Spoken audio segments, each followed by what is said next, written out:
Oh, man. Yes. Woo, indeed. Hello, world. What is up? Welcome to Build. I'm your host, Matt Forte, and we are here live at the Build Studio in New York City. Girl on the third floor is a deeply unsettling thriller. It's so awesome. It's putting a fresh spin on the classic haunted house setup. The movie is modern horror at its best, upending tropes left and right, exploring complex societal issues, and incredible practical effects. It's got it all.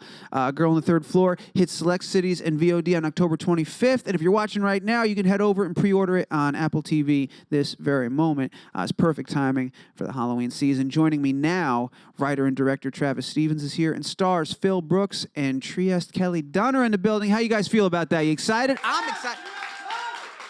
CM Punk, you know. That's right. It's electric in this room right now. We're pumped. We're going to bring them out in just a second, but first, I believe we have a trailer for the film, so let's go ahead. Let's run that clip.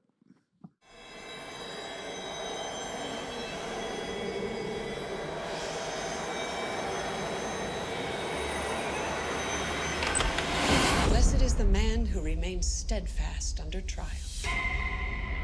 So how's the house coming along? It's been hard. Cooper! Certain places have personalities, and sometimes they're rotten. Hey, how's the little kicker doing? It takes a real strong hand to turn them around again.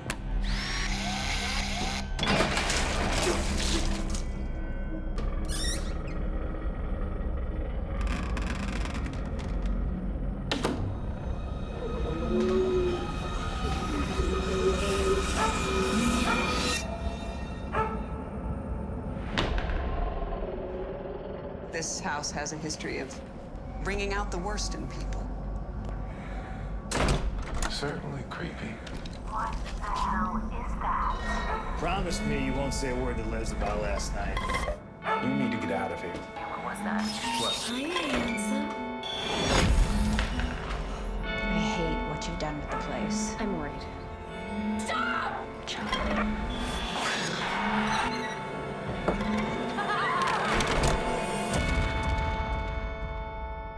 You want to help me? Nope. Don is the proud owner of Portsmouth's former house of ill repute. You know when a woman doesn't like to be futzed with too much? I don't want to see you here ever again.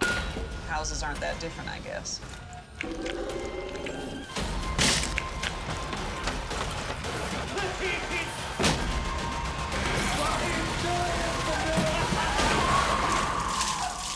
You want my advice? Get your husband and your baby far away from that house. Telling you it's good. Ladies and gentlemen, crazy amount of noise. Phil CM Punk Brooks, Trieste Kelly Dunn, and Travis Stevens right here. Do it up. Guys, congratulations and welcome to the show. Thank you so much for being here. I said it back there. I'll say it again. This movie is awesome. You've made a hell of a film.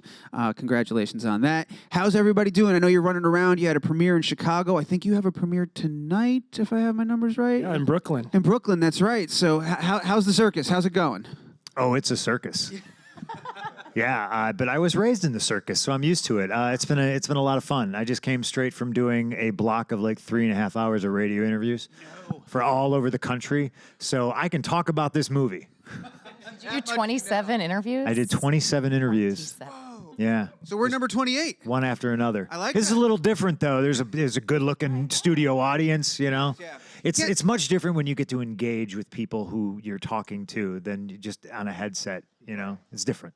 Right. There's an energy in the room. Yes. Yeah, people screaming and whatnot. How are you guys doing? Phil was raised in the circus. You guys have been in your own circus for a little while as well. But how's it going with this film? Going around seeing it with full houses. I haven't seen it since South by. No, I've seen it. I haven't seen it since. I've seen it once. So I'm actually really excited. Seeing the trailer again, I was like, oh wow, can't wait to see this movie again. Yeah. It was really fun to do it, and we shot in a real haunted house. So that was scary. But seeing it is, I don't know. I'm excited. Travis's house too. Yeah. Wait, what? What? No, I don't know. There's some rumor on the internet, and I know you can usually trust everything on the internet, but it's true if you read it on the internet. Fact is wrong, but yeah, we shot in an actual haunted house, which seemed like a good idea before we started doing it, and then over the course of doing it, it was like, yeah, maybe this is a little more challenging. So. All right. We're going to dig into that in a second. But one of the things that I saw that I did read was that the when you wrote this film, it was inspired by, I guess, this very house. This exact house inspired you to write this story. That's accurate? Yeah, there's a house outside of Chicago in this little quiet all-American town, and you look at it and you're like, that's a very attractive house. And literally, the closer you get to it, you just start feeling this like kind of bad vibes from it. And the local rumors about the house had been that it used to be a bordello, and it sits across the street from a church. And so that was the starting point for me, was sort of like, what are those dynamics between I'm going to go left and give into my desire for pleasure, or I'm going to go right and give in for something a little higher. And so the local legend has it that two women died there, one a young girl and one an older woman who worked at the bordello. And so that was the starting point. It was just sort of like, well, what can we do to tell a haunted house story that kind of honors the actual history of this location without sort of just specifically being about the history. It's amazing. And you've been in the game for a minute. You've been in this world, in the genre for a while. You've produced a ton of amazing films. Did you write this one with the intention of directing it? You knew this was going to be the one that you were going to direct. Yeah, I think for me, there was like this real emotional connection to this story and this idea of starting a family, starting over, what the next phase of your life is going to look like, and fucking all of that up. And so I was like, oh yeah, I know that well, so I'll do that. So yeah. When you set out to write the story, and you knew, all right, I'm working on it's a haunted house tale. There's been a trillion haunted houses. Do you actively try to bring different elements in to give it a fresh spin, or are you just trying to be true to the story you want to tell? Like, do you know I'm going to tackle toxic masculinity and all this stuff, or do you think I'm just going to see where the story takes me? Yeah, I mean, I think like any sort of art, you're going to write a love song or you're going to paint a painting of something, like there's known quantities that inform a lot of art, but you have to find your own sort of something original to say about it. Otherwise, you're just doing a paint by numbers. So going into this, it's like, yeah, we have an actual haunted house, but we're all going to be working on this movie and talking about it for a long time. So there better be something more there than just a creepy door opening up. Yeah. And so that was the starting point. Cool. So Trieste, Phil, talk to me about how you guys found out about this script, about this story, and why you got involved with the movie. Well, Travis reached out to me, and I'd heard so many good things about Travis. I hadn't actually worked with him, but everybody loves him so much. Like, you have a lot of fans. And I can see why. He's so great. But I'd never done a horror film before. That's what I thought. Yeah, so I had like the normal like actor fears of just being nervous to like, can I do this and all that. But I was actually really scared, because I'm not a horror person. Like, I get really scared watching horror films. So I kind of thought, and then I knew that I'd read the articles about the house online. So I kept thinking, like, maybe the ghost is going to attach itself to me, and I'm going to, like, ruin the movie, and I'm not going to be able to sleep. But then when I got there, it was actually, like, it was a movie. We were making a movie. That's like a real legitimate fear, though. Like, whenever we have people on here that are like professional ghost hunters or whatever, one of the things I always ask is like, has something gone home with you? And like 9 times out of 10, they're like, oh yeah, we've had to deal with that before. And it's just like, it's such a fascinating thing to me that like these energies, whatever they are, whether you're a skeptic or not, like there's weird shit that happens in the world, right? And like you guys, we'll get into it. You were in a haunted house. I'm sure there was weird shit that went down while you were making this movie. Before I get too far down that tangent, Phil, just how did you get involved, man? This is your first time leading a feature film. Yeah. So there's a lot of stuff going into that decision. Yeah, there's a ton. But they really kind of made the decision super easy for me. If you really want to get a hold of me, you kind of got to do your due diligence. I'm not an easy guy to get a hold of. Luckily, I had worked with Bobcat Goldthwait. He directed me in a few episodes of Marin, and he has worked with Dark Sky and MPI in the past. So they set Mark Marin after me. Hey, Bobcat wants your info. Is that cool if I give it to him? Of course. Started talking with Greg Newman and Travis, and before I even saw the script, just based off of Travis's name, just based off of them telling me Steve Albini was attached to do the score, it doesn't get any better than that. Steve Albini's a gnarly old punk rock guy from Chicago, just like me, and I know he's very selective about what he puts his name to project-wise. So I was like, whoa, they got Albini? Wow. That's something. You know what I mean? So in my mind, I already made it up that I was going to do it, but then I read the script and was like, thank God it doesn't suck, you know? And the script was really good, so yeah, it was a no-brainer. Didn't have to travel, didn't have to get on an airplane. Oh, Right, yeah. God, it checked all the boxes.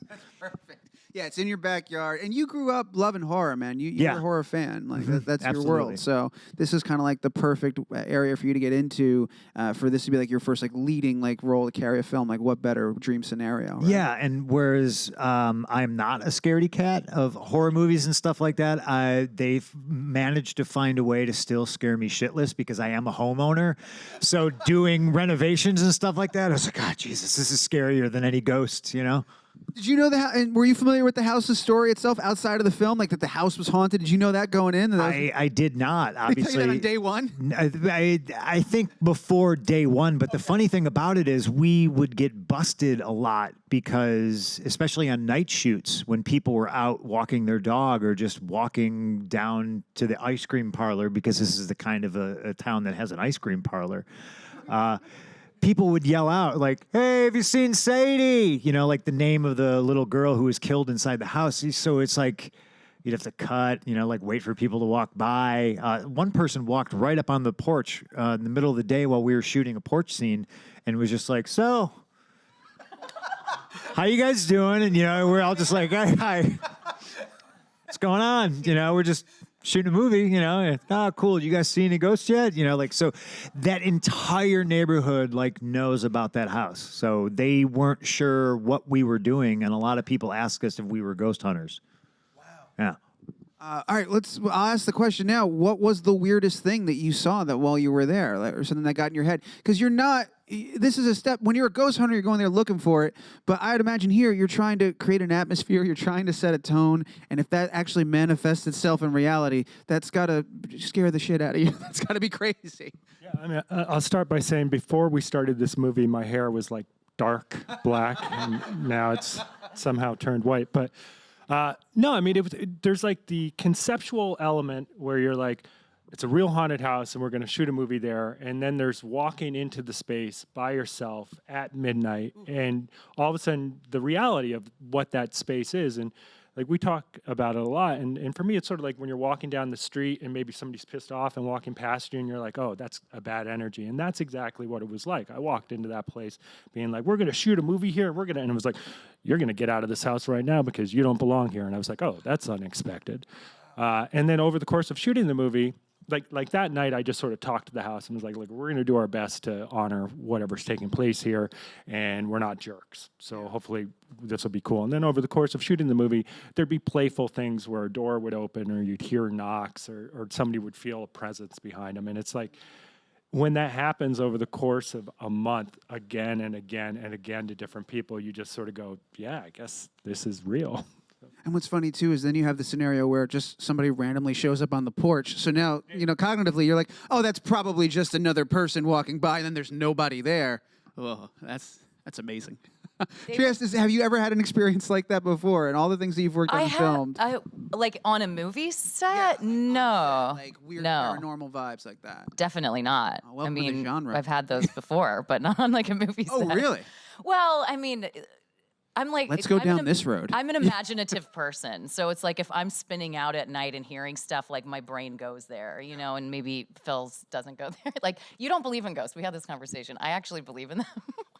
Or bad spirits or something. So I get really paranoid. But I think by the time I got to the film, like, you guys had been in that house for a long time. And like, art department had a lot of creepy stories. Yeah.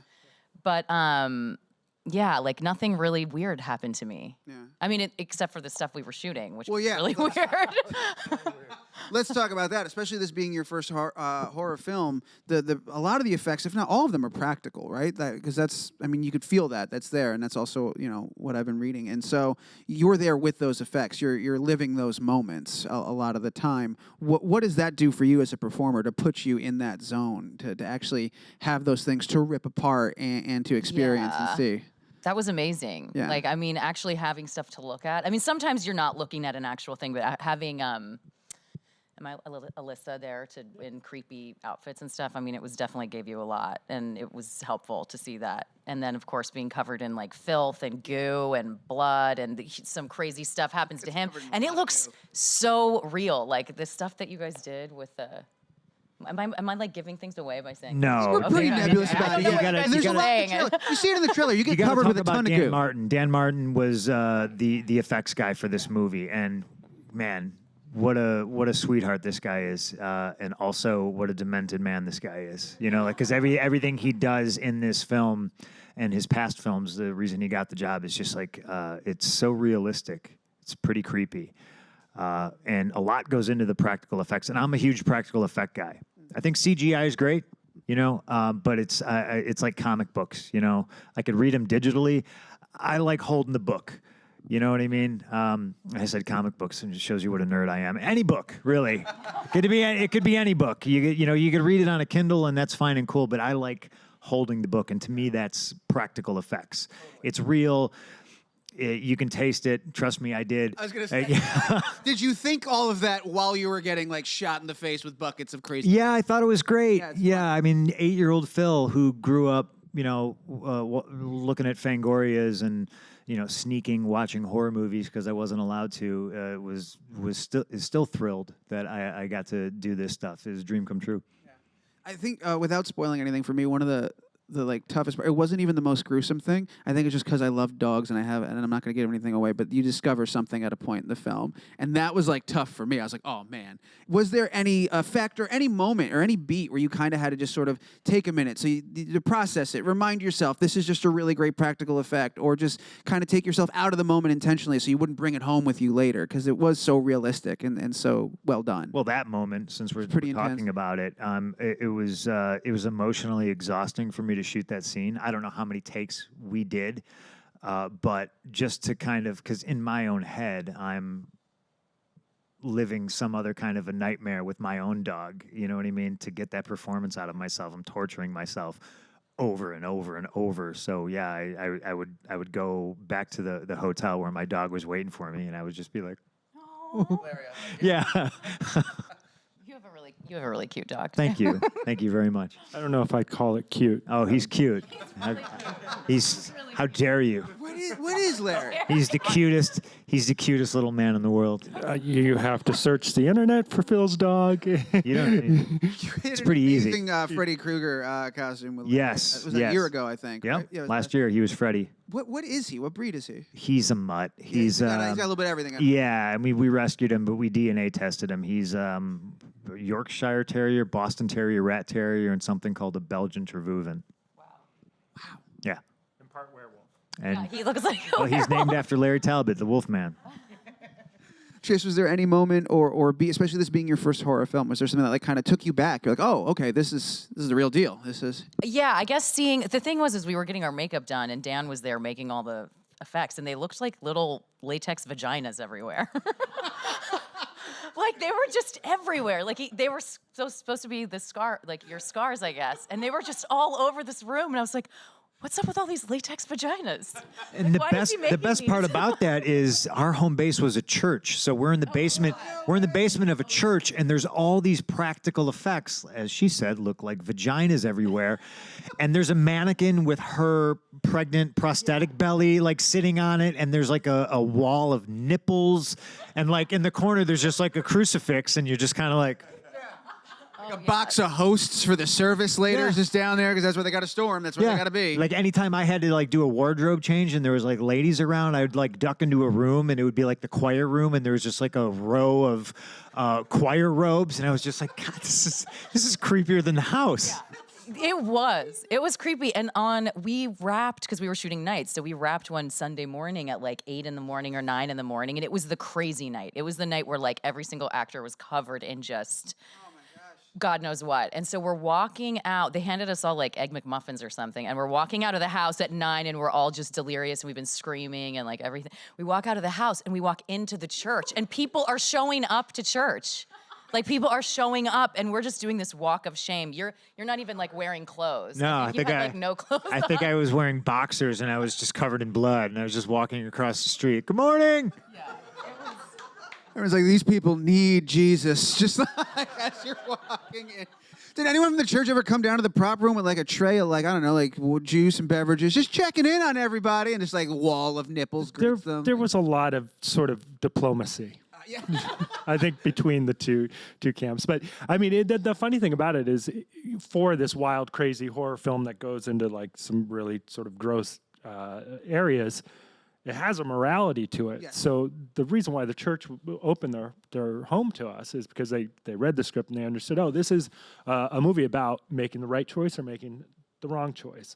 But again, much like filming in a haunted house, the reality of doing that stuff in a Sunday school classroom just feels wrong. Yeah. And you're right. There is a morality to it. And again, without like giving too much away or like imprinting how I interpreted the film on other people, I just love that there's consequences for Don's actions and people like Don in this universe, right? Which is something we haven't really seen before.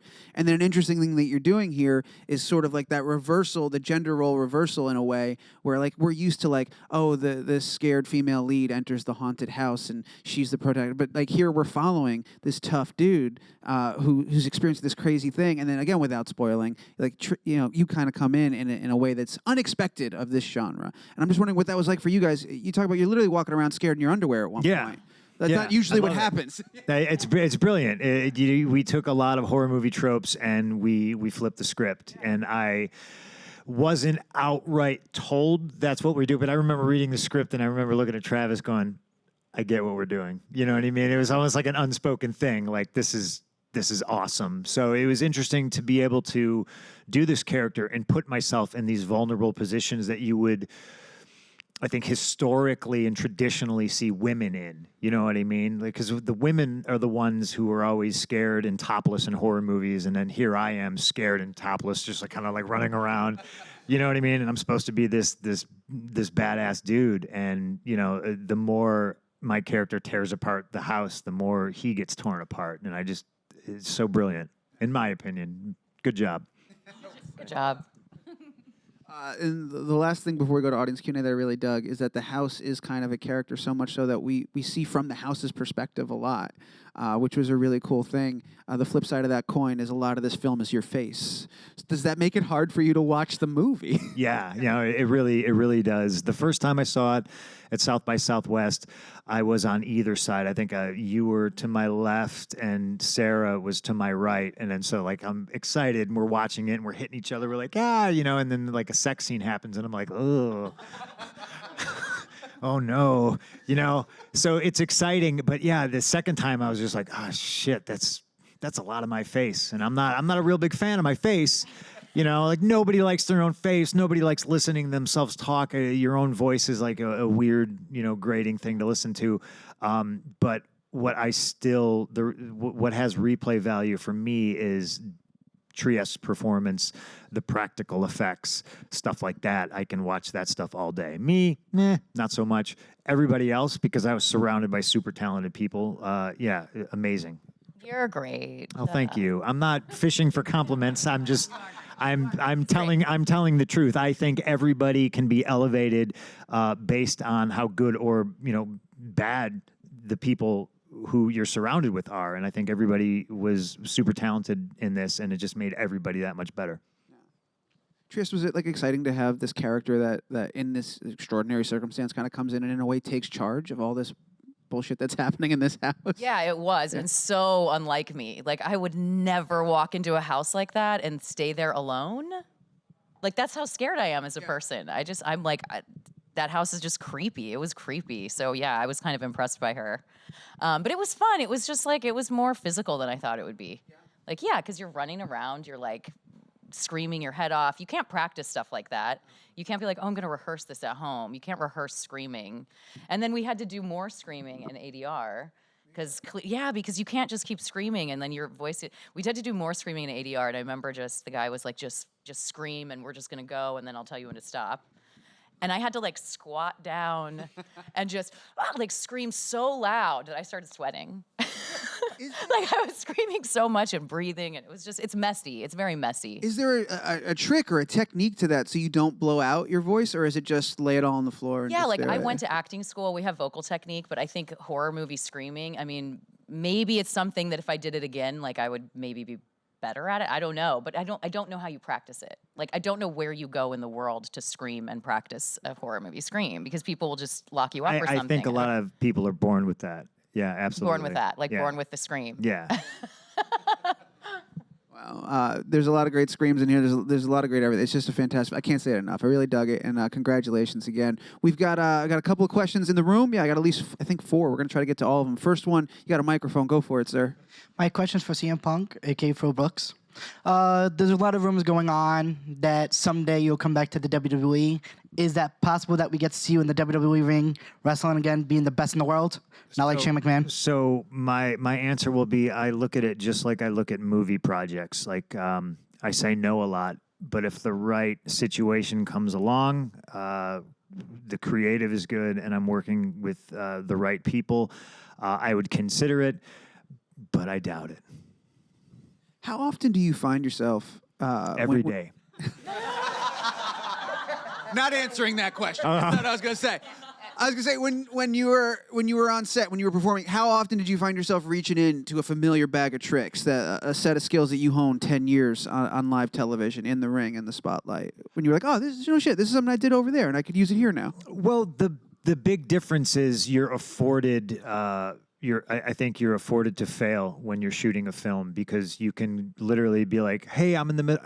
Can we start over?" You know what I mean? You can't do that when it's live television. You just got to go. And so, I think always being super ready and over prepared when the red light comes on, I think over prepared me for this role. You know, but the luxury was we got to shoot multiple takes of multiple things, and I got to, like, hey, maybe if I did it this way, and Travis was like, sure, go ahead, like had the freedom to kind of explore that way. Yeah, very cool. Thank you for your question. We got time for a few more. Microphone, go for it. Goes out to Philip Brooks. And after working on your film, Girl on the Third Floor, do you feel that acting is a career path that you would like to continue? I for sure think I would love to act more. I kind of got addicted to it, but I also think I'm spoiled working with great people. You know what I mean? I realize it's probably not always going to be the case, and just everything across the board was 100 for this. The script, producers, it's just everybody was so great. And if it could always be like that, yeah, you'll see me in a lot more of these. 2 more. Let's go. Next one. Microphone, right over here. Hey, this is a 2-part question. First question for Phil. Your career has evolved over the years from pro wrestling, UFC. You worked for Marvel Comics, and now you're doing an acting career. Do you see yourself doing more of future Marvel projects? Writing, I will say writing is a lot harder than acting. I think my career as a wrestler is kind of like acting school, so I think I'm a little bit more comfortable acting. I still do have the writing bug, so again, I'm fortunate to be where I'm at position-wise. If the right project comes around from Marvel and they want me to write something. The last thing I did was a Shang-Chi Master of Kung Fu one-shot. Nothing that I ever would have been like, man, I really want to write that, but they offered it to me, and I was like, oh, see, I take it as a challenge. Like, it's nothing I ever thought about writing, but yeah, I leapt at the chance to do it. So definitely, if more projects come my way, I will be writing more. Great question. We got, can I do one more? Want to do one more? Yep. Let's go. One more. Go for it. Come on down. Hey guys, I have a question for all of you. I love that you guys used like gender role reversal in this movie, and I was wondering what other classic horror movies would not necessarily benefit, but would be recontextualized with that, like with The Shining. How would it be different with Shelley Duvall chasing Jack Nicholson with an axe? That is a great question. How much more time we got? I feel like I could talk about this for 45 minutes. I'd like to see David Cronenberg's The Brood redone with the genders reversed. I think Hellraiser could also benefit from sort of a reimagining where we pick up several years later and yeah. Well, man, really anything. If you and you mentioned Cronenberg, like a reimaging of The Fly again with a woman, because God damn it, women are scientists too, you know? You know what I mean? Could you imagine the lead being a woman for a Fly remake? That'd be amazing. Yeah. And I think Basically, Trieste, all of Cronenberg. I should do it. She just. He had the idea. Cast me. I don't know. Yeah, I don't know the genre, and maybe that's part of why I don't know the genre is because it is kind of like it goes into those tropes so often, and I just never really found that. Well, also I'm just scared. Let's be honest. I mean, I've said that a million times. I'm just scared, and that's just So I hear that. I think that would be great. It's such a fascinating question. Like, does Carrie work if it's a guy? Yeah.